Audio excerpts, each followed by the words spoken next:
Kita tunggu saja berapa hari ini, moga-moga kalau Pak Prabowo datang, ya kita juga akan kasih karpet merah sebagai presiden pemenang. Kita akan sambut.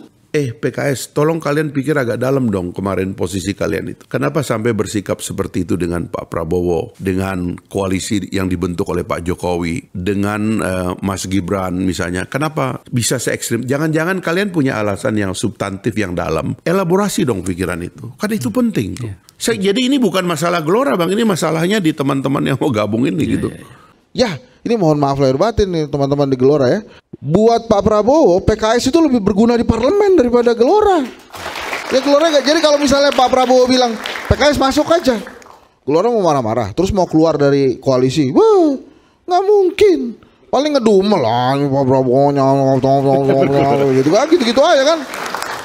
Soalnya suaranya kecil. Terus kemarin tuh kita beda tuh kenapa sih? Bahkan Pak Prabowo disikat, dibilangin pengkhianat, ya kan? Macam-macam lah ya. Bahkan saya ada cerita karena Pak Prabowo itu ditolak dengan kata umat. Seolah Pak Prabowo ini bukan umat. Loh yang begini-begini mana? Kenapa ini nggak dilembagakan sebagai gagasan? Gitu loh. Coba ini kita bertarung gitu loh. Nanti kemudian yang menang ini Pak Prabowo dan kawan-kawan tentu akan rapat di dalam. Kami tentu akan rapat. So gagasan kita ini apa? Apakah kita ini adalah Neo Orde Baru?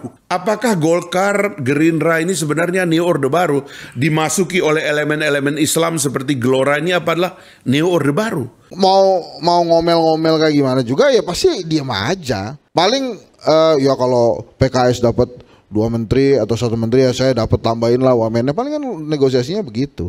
Please, jangan bergen dengan Pak Prabowo. Berikan hak prerogatifnya kepada dia. Dia yang ngatur. Dia yang memilih siapa yang menjadi menteri. Dan menteri itu tidak boleh standar ganda. Punya loyalitas ganda, itu tidak boleh. Menteri harus single loyalty. Bisa saja misalnya Pak Prabowo lebih membutuhkan PKS dibanding Gelora atas nama penguatan di parlemen untuk programnya.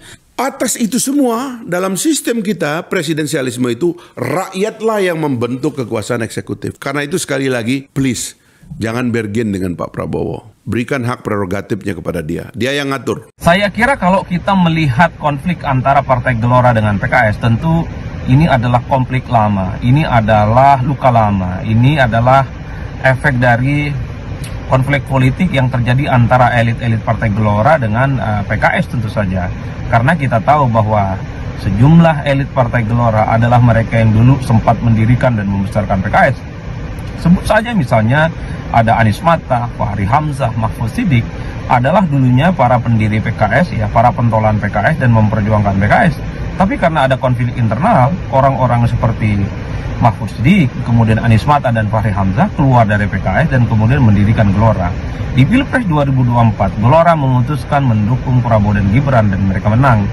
Jadi tidak mengherankan kalau kemudian ketika ada isu PKS akan berkoalisi dengan Prabowo, Gelora adalah partai politik yang menurut saya paling galak, paling nyalak, dan mereka paling terdepan pasang badan supaya PKS itu bisa ditolak oleh Prabowo. Ini bagi saya efek dari dendam politik, perseteruan politik dengan PKS yang sampai saat ini tidak bisa dihindarkan. Tapi apakah PKS itu bisa diajak berkoalisi ataupun tidak oleh Prabowo, ya tentu adalah Prabowo kuncinya sebagai pemenang Pilpres. Kalau Prabowo berkehendak dan menganggap koalisi besar itu perlu dibangun, saya kira PKS akan dirangkul. Karena koalisi besar itu tentu tidak hanya melibatkan Nasdem dan PKB, tapi butuh tambahan partai lain seperti PKS sehingga kekuatan politik parlemen itu hampir mencapai sekitar 84%. Tentu Prabowo akan semakin kondusif dukungan politiknya, akan semakin kondusif dukungan di eksekutif ataupun di parlemen. Kecuali Prabowo itu hanya ingin membangun koalisi sedang. Jadi mungkin ke depan di 5 tahun yang akan datang Prabowo cukup merangkul Nasdem dan PKB, mengingat jumlah mayoritas total dukungan politiknya di parlemen itu kurang lebih sekitar 7-8%. Kalau hal ini terjadi hari ini sebetulnya kita sudah bisa baca jauh-jauh hari. Nah, apa yang dilakukan Pak Prabowo ini kan pertama kali sebetulnya. Sebelumnya, presiden-presiden sebelumnya kalau merangkul semua ini, itu biasanya di periode kedua atau beberapa tahun setelah perjalanan pemerintahan. Tapi Pak Prabowo nggak, dari awal sudah merangkul semua. Apakah nanti semuanya akan dirangkul? PKS misalnya, PKS kalau diajak sangat mungkin masuk dia. Enggak, kalau diajak dia masuk. Kelihatannya ya, kalau nanti di ujung-ujung Pak Prabowo benar-benar ingin merangkul semua, itu diajak. Dan PKS menurut saya belum bisa diajak oleh Pak Prabowo karena ada Pak Jokowi. Tapi nanti kalau sudah dilantik mungkin itu beda lagi ceritanya. Oktober. Kabar Partai Keadilan Sejahtera atau PKS ingin gabung koalisi pemerintahan Prabowo Subianto Gibran Raka Buming Raka membuat Wakil Ketua Umum Partai Gelora Fahri Hamzah uring-uringan. Jika isu itu benar dan menjadi kenyataan, Fahri bakal satu wadah dengan ex-partainya itu. Hal itu tentu akan membuka luka lama bagi politisi asal Nusa Tenggara Barat tersebut. Direktur Eksekutif Parameter Politik Indonesia atau PPI, Adi Prayitno, menilai penolakan Partai Gelora terhadap Partai Keadilan Sejahtera atau PKS untuk bergabung dengan Prabowo Gibran karena adanya dendam politik. Saya kira kalau kita melihat konflik antara Partai Gelora dengan PKS, tentu ini adalah konflik lama. Ini adalah luka lama. Ini adalah efek dari konflik politik yang terjadi antara elit-elit Partai Gelora dengan PKS tentu saja. Kata Adi saat dihubungi di Jakarta pada Jumat 3 Mei 2024. Adi mengatakan, tokoh-tokoh seperti Anies Mata, Fahri Hamzah, hingga Mahfud Siddiq yang pernah berjuang untuk PKS adalah orang-orang yang keluar karena adanya konflik internal dan kemudian mendirikan Partai Gelora. Ini bagi saya efek dari dendam politik, perseteruan politik dengan PKS yang sampai saat ini tidak bisa dihindarkan, ujar Adi. Maka dari itu, lanjut Adi, di Pilpres 2024, Partai Gelora memutuskan mendukung Prabowo dan Gibran, sehingga tidak mengherankan jika Gelora menjadi partai paling depan yang menolak PKS bergabung dengan Prabowo Gibran. Dan mereka paling terdepan pasang badan supaya PKS itu bisa ditolak oleh Prabowo, tambah Adi. Sekjen Partai Gelora Mahfud Siddiq menyatakan sikap atas rumor akan bergabungnya PKS ke barisan koalisi pemerintahan Prabowo Subianto Gibran Raka Buming Raka. Ia menyatakan tidak elok jika PKS di akhir cerita memutuskan bergabung, mengingat selama masa kampanye dan tahapan pemilu, Partai Besutan Ahmad Saihu itu terbilang gencar membangun narasi negatif yang menyerang, terutama pada Gibran.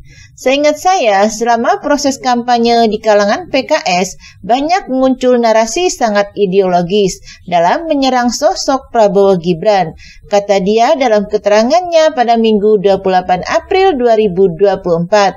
Sementara itu, Wakil Ketua Umum Partai Gelora Fahri Hamzah mengaku tak mempunyai masalah apapun dengan PKS. Namun, ia meminta PKS mempertimbangkan keputusan bergabung atau tidak dengan pemerintahan Presiden terpilih Prabowo Subianto. Itu tidak ada masalah dengan partai lain, apalagi Gelora yang belum mendapatkan posisi di legislatif pusat, ujar Fahri saat dihubungi Tempo pada Senin 29 April 2024. Fahri menyebut, masalah yang dialami PKS sebenarnya bukan berkaitan dengan partai lain. Namun, permasalahannya justru terletak pada ideologi dan gagasan PKS yang seolah-olah sulit dikompromikan dengan siapapun. Karena itu, dia meminta PKS untuk mempertimbangkan lebih mendalam sebelum memutuskan bergabung dengan pemerintahan Prabowo Gibran, lalu menemukan argumen yang tepat untuk beradu di luar pemerintahan karena kalah di Pilpres yang lalu, ujar Fahri. Perseteruan Fahri Hamzah dengan PKS berawal dari pemecatan dirinya dari keanggotaan partai. Dia dipecat oleh Majelis Tahkim PKS pada 11 Maret 2016 silam. Hal itu dilanjutkan dengan penandatanganan surat keputusan pada 1 April 2016 oleh Presiden PKS Sohibul Imam terkait keputusan Majelis Tahkim itu. Pemecatan itu buntut dugaan pelanggaran etik yang dilakukan Fahri Hamzah. Bahkan kala itu anggota Dewan asal NTB ini dilaporkan partainya sendiri ke Badan Penegakan Disiplin Organisasi atau BPDO. Dia dianggap membela mati-matian Ketua DPR RI Setia Novanto dalam kasus Papa Minta Saham. Sikap Fahri menurut beberapa koleganya telah membuat kegaduhan di internal PKS. Tidak terima atas keputusan PKS memecat dirinya, Fahri Hamzah kemudian menggugat partai politik tersebut ke pengadilan. Dalam gugatannya di Pengadilan Negeri atau PN Jakarta Selatan, dia menuntut PKS membayar ganti rugi material 1,6 juta rupiah dan imaterial senilai lebih dari 500 miliar rupiah. Pihak-pihak yang digugat Fahri adalah Presiden PKS Sohibul Iman, Ketua Dewan Syariah Surahman Hidayat, Wakil Ketua Dewan Syuro Hidayat Nur Wahid, Abdul Muiz, dan Abi Sumaid. Gugatan Fahri lalu dikabulkan PN Jakarta Selatan pada 16 November 2016. Pengadilan mewajibkan PKS untuk membayar kerugian 30 miliar rupiah kepada Fahri. Keputusan PN Jakarta Selatan membuat PKS berang. Elit partai kemudian mengajukan banding ke Pengadilan Tinggi Jakarta. Tetapi banding yang diajukan tersebut juga ditolak di Pengadilan Tinggi itu. Masih tak menerima, PKS kemudian mengajukan kasasi ke Mahkamah Agung atau MA. Tapi lagi-lagi upaya terakhir itu ditolak oleh pengadilan. Presiden PKS Sohibul Iman mengatakan akan mengajukan peninjauan kembali atau PK terkait persoalan ganti rugi sebesar 30 miliar rupiah dengan Fahri Hamzah. Ganti rugi itu terkait kalahnya kasasi petinggi PKS atas kasus pemecatan Fahri Hamzah. Sudah dibilangin sama lawyer saya, kita akan PK, kata Sohibul saat ditemui di Hotel Grand Sahid Jaya, Jakarta Pusat pada Rabu 30 Januari 2019 silam.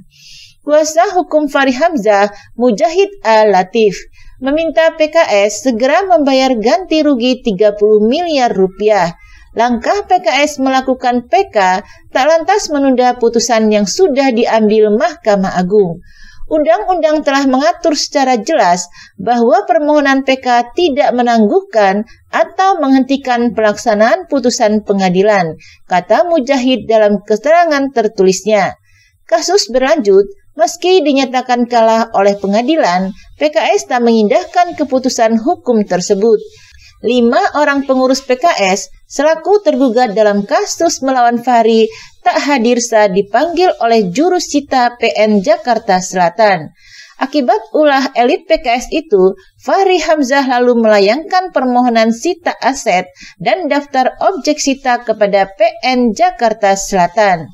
Jadi jurusita tinggal melakukan verifikasi aset sebelum mengeluarkan penetapan sita, kemudian aset tersebut akan dilelang dan dibayarkan kepada klien kami, kata kuasa hukum Fahri Hamzah, Mujahid Latif di PN Jakarta Selatan pada Senin 22 Juli 2019. Dalam berkas suratnya, Mujahid melampirkan daftar aset milik pribadi dari kelima orang tergugat, seperti aset bergerak dan aset tetap, dengan total sekitar 30 miliar rupiah. Terkait pihak Fahri Hamzah yang terus menagih ganti rugi 30 miliar rupiah ke PKS, Presiden PKS Sohibul Iman angkat suara. Ia menyerahkan sepenuhnya masalah tersebut pada kuasa hukum. Seteru Fahri Hamzah dengan PKS ini melahirkan partai baru, yakni Partai Gelombang Rakyat Indonesia atau Gelora. Karena konflik internal, sejumlah kader dan elit PKS memutuskan hengkang. Selain Fahri Hamzah yang sudah didepak sejak awal, politisi lainnya yakni Anies Mata, Mahfud Siddiq, Rofi Munawar, dan Ahmad Trilyadi. Partai Gelora dideklarasikan di Jakarta pada 10 November 2019.